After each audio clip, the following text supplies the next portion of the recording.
그래도 좋게 보는 거하고 좋은 것만 보는 건 다르겠죠.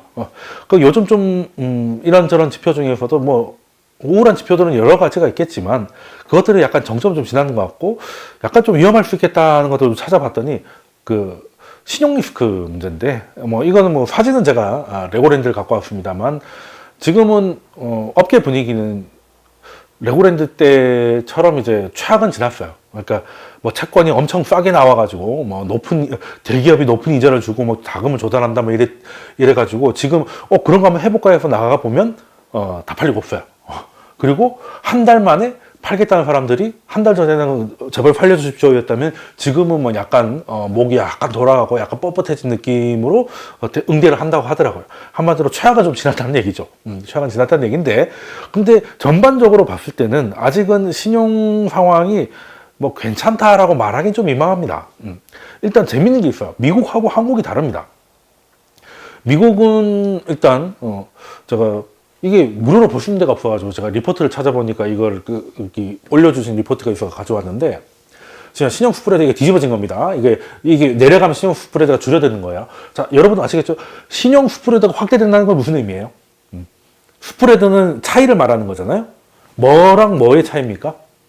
아, 갑자기 또 온라인 수업하네. 노량진 같이. 자, 안전한 게 국채고 좀 위스크가 있는 게 회사채잖아요. 그러면 경기가 좋으면 회사들이 안 망할 거니까 국채하고 회사채 금리가 비슷하게 붙겠죠.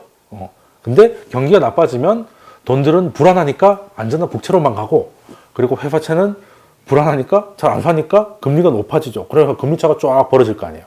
그래서 대부분 신용 스프레드가 확대되는 건 경기가 나빠진다는 중요한 사인으로 보고 있습니다. 그러다가 이게 좀 심해지면 어떻게 돼?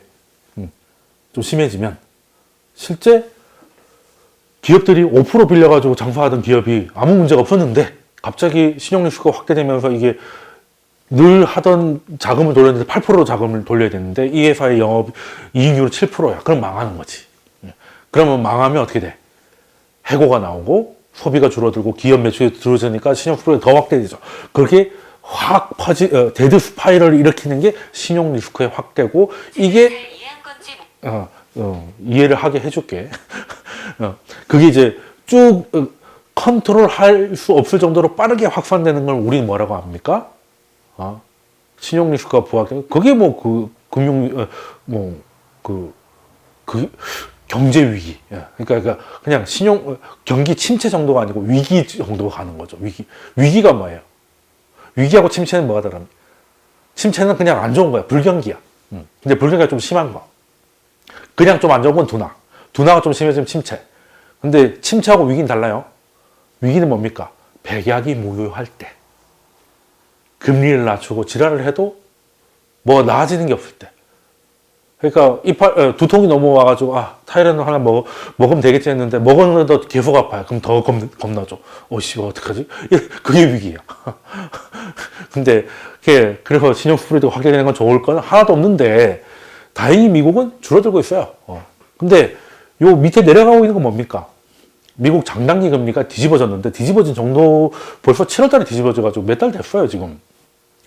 그래서 너무 오래 뒤집어져 있어가지고 사람들 신경도 안 써. 뒤집어질 때는 그렇게 말이 많더니. 근데 그냥 뒤집어진 정도가 아니라 그러니까 요 정도로 뒤집어진 게 아니고 요렇게 뒤집어진 거죠. 이게 점점 깊어지는데 장단기 금리가 역전되고 역전폭이 확대된다는 거는 강력한 경기 침체 신호인데 그러면 신용 스프레드가 확대돼야 되는데 왜 줄고 있냐는 거죠. 미국은 희한하네? 네. 그쵸? 두 개가 다른 신호를 보내잖아. 얘는 경기 침체한데 얘는 괜찮아. 그러니까 뭘 믿어야 돼? 그죠? 그러니까 왜 그런지를 한번 생각해 보겠습니다. 왜 그런지. 일단 미국 거부터 한번 얘기를 해보면 일단은 10년물 금리가 일단은 안정세를 보인다는 거. 그러니까 쉽게 말해 지금 모든 문제가 뭐다? 물가잖아. 근데 물가가 진정이 되고 하면 뭐가 어디서 표시가 먼저 나겠습니까? 금리가 진정되겠지. 금리가 진정되겠지. 왜? 연준이 금리를 덜 올릴 거니까. 그죠?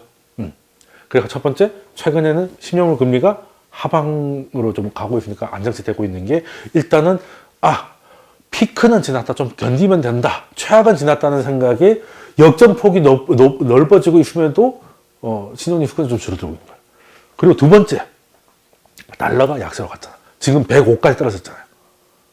110 갔던 게. 강달러가 미국 기업들한테는 별로 좋은 게 아니지. 예. 왜? 빅테크 실적이 왜 안 좋아요?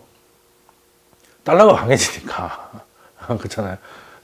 그러니까 그 말은 달러가 약해지면 그만큼 자기들은 이익이 늘어나는 거 아니야. 그러면 미국 기업들 입장에 미국 기업이 미국 내수만 하거나 수입만 하면 모르겠는데 그게 미국 기업이 꼭 그런 것만은 아니잖아요. 글로벌 기업들이 너무 많잖아요. 우리 주변에 미국 기업 한둘이에요. 그런데 달러가 약세가 되니까 우리 달러 강세 때문에 깨먹었던 그 무역 적자가 좀 줄어들거나 아니면 흑자가 늘어나겠네? 라고 되니까 이것도 도움이 된다. 그리고 세 번째가 미국 소비가 괜찮아요. 그러니까 일단은 뭐 이건 나중 문제고 이거는 뭐 뒤집어지면 6개월 만에도 침체하고 뭐 1년 반 만에 침체하고 그건 뭐 알 수 없다는 거고 지금 당장 보니까 그래 지금 당장 매출 나온 거 보니까 나쁘지 않거든. 안 망할 것 같은데 이거죠. 그러니까 망할 것 같으면 다시 늘리면 되니까 지금은 뭐 후리후저 돌아오고 있습니다.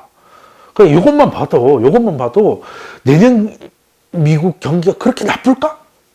나쁘다면 왜 스프레드가 왜 줄까? 이거죠. 근데 이건 왜 자꾸 벌어질까? 이건 뭐 10년물이 내려오지만 2년물이 너무 연준이 오바에서 긴축했다는 거죠. 그것만 아니고 다시 좀 낮추면 이건 돌아올 겁니다. 근데 그건 뭐 나중 문제고 지금 당장 보니까 금리도 내려오고 달러도 좀 내려왔고 경기도 뭐 그렇게 나쁘지는 않고 경기가 그렇게 안 나쁘니까 별로 잘리지도 않는 거죠. 미국 괜찮네. 오케이. 자, 한국 봅시다.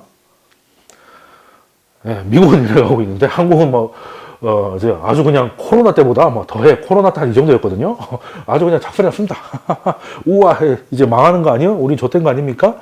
이런 생각이 들죠. 그래서 저도 이거를 처음 봤을 때 오이씨 뭐야 이거 이렇게 이런 생각이 좀 들었는데 일단 짠 걸 굴려봐죠. 왜 아니 뭐 미국이 올라갈 때 같이 올라가는 너무나 당연하죠. 이때도 괜찮았어. 근데 최근 들어서 이렇게 됐단 말이에요. 한국은 튀고 미국은 내려가고 허씨 이게 뭔 일인가? 이게 다 김진태 때문인가? 근데 불행하게도 김진태가 그렇게 힘 있는 사람은 아니에요. 뭐 쓸데없는 소리 한 건 맞습니다만. 근데 어쨌든 그것 때문에 하기엔 너무 오반데. 한국전력 때문인가? 뭐 그런 것도 있죠. 그리고 가스공사도 한국전력이 가려져 있어. 그렇지. 거기도 골치 아프거든요. 뭐 아무튼 그런 거 해도 좀 너무 이런 것 같은데. 라고 했더니. 근데 스프레드는 국채와 회사채의 차이잖아요. 그러니까 그 회사채 금리가 폭등해서 늘어날 수도 있고 국채 금리가 내려가서 할 수도 있는 거거든요. 근데 지금은 약간 둘 다인 것 같은데 국채가 좀 내려가고 있는 게 맞다고 봐야 될 것 같아요. 왜? 한국은행이 이번에는 참 신기한 게 우리나라 경제학 학계의 최고의 아웃풋이 이창용 총재거든요. 지금까지. 그렇잖아요. 한국에서 서울대 나와가지고 경제학을 공부해가지고 뭔가 실무를 하는 사람 중에서 가장 이렇게 그 스마트하고 하는 사람이 이창용이라는 건 이제 누가 봐도 제가 얼마 전에 국립 리딩방을 하신다고 제가 영상도 올렸잖아. 근데 이번에도 마찬가지야. 금리도 연준보다 먼저 올리더니 피봇도 연준보다 먼저 했어요. 그리고 그때 김소월의 시가 있는데 그런 넥타이 어디서 사지 근데? 난 또 그게 시가 프린트 되어 있는 넥타이도 처음 보네. 한국은행에서 그런 주문 제작을 해주나? 아무튼 그런 거를 이제 또 메고 오셔가지고 이제 피봇을 그러니까 피봇까지는 좀 그렇고 감속을 먼저 얘기한 거죠. 감속을 먼저 얘기한 건데 그만큼 이제 뭐 한국은행장이 뭐 한 번 먹으면 감속하는 거 아니야?라고 하겠지만 연준이 어떻게 될지 예전에는 그랬잖아요. 연준이 어떻게 하는 거 보고 움직였잖아. 우리는 한국은행은 늘 그랬어요. 미국이 이렇게 하면 하는 거지. 근데 미국이 할 것 같다고 판단하고 먼저 움직인 적이 없단 말이에요. 근데 이창용 총재는 그걸 계속 한다는 거예요. 그러니까 오 대박 이런 생각이 또 드는 건데. 근데 이번에 감속을 했습니다. 감속을 했는데 근데 단순히 연준이 감속을 할 것 같아서 그냥 낮췄을까? 그거는 아닌 것 같고 지금 이제 그 ABCP나 뭐 이런 거 있잖아요. 단기 자금 시장에 좀 문제도 좀 있고, 뭐 또 부동산 때문에 프로젝트 파이낸싱 뭐 이런 쪽에 문제가 좀 많이 있다 보니까 거기서 한국은행이 이제는 그 판단을 하신 것 같아요. 금리를 천천히 올려서 물가가 올라가서 경제에 미치는 악영향보다 물가 밟으려고 하다가 단기 시장 때문에 기업들이 낮아빠지고 이것 때문에 경기가 후퇴하는 게 더 크겠다라고 판단을 하신 것 같아요. 자, 그러면서 한 달 전부터 그게 있었죠. 김진태 사태가 한창 터지고 나가지고, 최대 한 10조 막 이렇게 돈을 뿌리겠다. 그러니까 모르는 사람들은 괜한 소리 해가지고 10조를 날려먹었다니, 그게 아니고 최대 10조까지 돈을 뿌릴 수 있다는 거야. 그러니까 뿌렸다는 게 아니고, 그 정도로 시장을 안정시키기 위해서. 그리고 이제 안정펀드 이런 것들을 하는데, 이게 그 채권은 그런 겁니다. 그러니까 채권 시장을 안정시키기 위해서, 그러면 예를 들어서 레고랜드 때문에 특정 그 신용 등급의 문제가 발생을 했다면 거기다 지원하는 게 아니라 가장 안전한 것부터 지원을 해요. 그러니까 당연히 국채부터 하는 거죠. 미국도 양적 완화할 때 10년물 국채부터 했잖아요. 그러니까 버냉키가 양적 완화했을 때 그때 신용위기, 금융위기가 왜 왔습니까? 부동산이 망했던 거잖아요. 그러면 이제 MBS를 사야 되는데, MBS는 2차 양적 완화 때 했고 1차 양적 때는 국채를 주로 했습니다. 왜 그랬을까?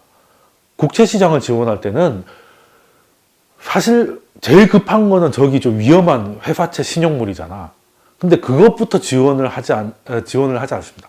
채권은 그렇지 않아요. 주식시장 같으면 차라리 어느 특정 종목들이 아주 그냥 작살나고 공매도가 붙고 하면 공매도 못하게 하고 이런 게 좀 있는데, 채권 시장은 다릅니다. 채권 시장은 중심을 잡아야 되거든.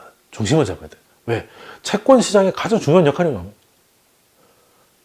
채권 시장을 이렇게 해서 사고 팔면서 결과적으로 만들어지는 그 금리가 모든 경제 활동의 가장 기본이잖아요. 중심과 기본을 잡는 게 채권 시장의 기능입니다. 그 금리의 발견. 그게 채권 시장의 가장 중요한 기능인데, 그게 마비가 되면 안 되는 거잖아요. 그래서 근데 그거는 회사채 신용물보다 국채 중심으로 돌아가니까 일단 국채를 먼저 지원을 해서 국채가 안전해졌다. 원래도 좀 상대적으로 안전해지만 더 안전해지면 어떻게 돼? 완전 붕괴는 안 되겠구나. 그러니까 자리를 꽉 잡아주고 있으니까 그게, 그래서 안도감이 탁 신용 등급대로 내려가는 거예요. 그러면 진정이 좀 되거든요. 근데 진정이 될 때 채권 시장은 안정이 되는데 회사채 시장은 여전히 바들바들 떨고 있잖아. 그러면 이렇게 있다가 채권 시장은 바들바들 떨고 있는데 국채가 내려왔잖아요. 스프레드가 확대가 일어나는 거지. 근데 미국도 그렇지 않나? 미국은 빠지는데? 그러니까 미국은 우리보다는 상황이 훨씬 나은 거죠. 우리보다는 상황이 나은 건 맞는데, 한국도 엄밀히 말하면 국채가 지원되고 하면 순간적으로 이게 튀는 거라고 저는 좋게 봅니다. 어떻게 신박하다, 어떻게 저렇게까지 희망회로를 돌릴 수 있냐라고 말씀하셔도 할 말은 없는데, 채권 시장의 특징을 생각을 해보면 그렇게 너무 황당한 소리는 아닐 수도 있다. 왜냐하면 국채가 지금 먼저 내려오고 있잖아요. 미국도 내려오고 한국도 내려오고 있는데, 근데 지금 신용물이나 이런 것들은 우리나라 부동산 상황이 미국 부동산보다 상황이 너무 안 좋잖아요. 그래서 오늘 이창용 총재가 BBC 인터뷰에서 뭐라고 했습니까? 한국의 최저금리는 3.5%가 됐으면 좋겠다. 왜? 부동산 시장의 연착륙을 위해서 라고 얘기를 해요. 한국은행 총재가 그 얘기를 했다고요. 그 정도로 PF나 관련된 부동산 관련 이런 채권들이 한국은행이 신경 쓸 정도로 굉장히 위험한 상태까지 갔었다는 겁니다. 그래서 지금 지원이 들어가고 있는데 거기다 직접 바로 꽂을 수가 없으니까 그건 정부의 역할이죠. 한국은행은 이제 금융 결정하는 거지, 거기다가 이렇게 자금 투입하고 이런 건 아니니까 그건 이제 정부가 하는 것이고, 그게 채권 안정 펀드가 됐던 어떤 형태가 됐던.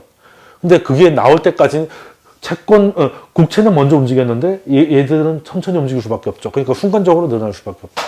그러니까 그런 말 있지 않습니까? 이명현상? 이렇게 좋아지려고 하면 이렇게 나오는 현상이 아닐까라고 생각을 좀 하고 있습니다. 부동산은 한국의 근간 아닌가요? 라고 하셨는데, 사실 중국도 그렇고 부동산이 근간 아닌 나라는 별로 없습니다. 부동산 무너지는 거 좋아하는 정부는 전 세계에 없습니다. 하다못해 문재인 정부도 좋아하진 않았을 거예요. 너무 올라서 좀 그랬던 것 같이. 자, 그러면 이제 일단은 또 하나 신경 쓰이는 거 하나를 좀 해석을 해드렸고,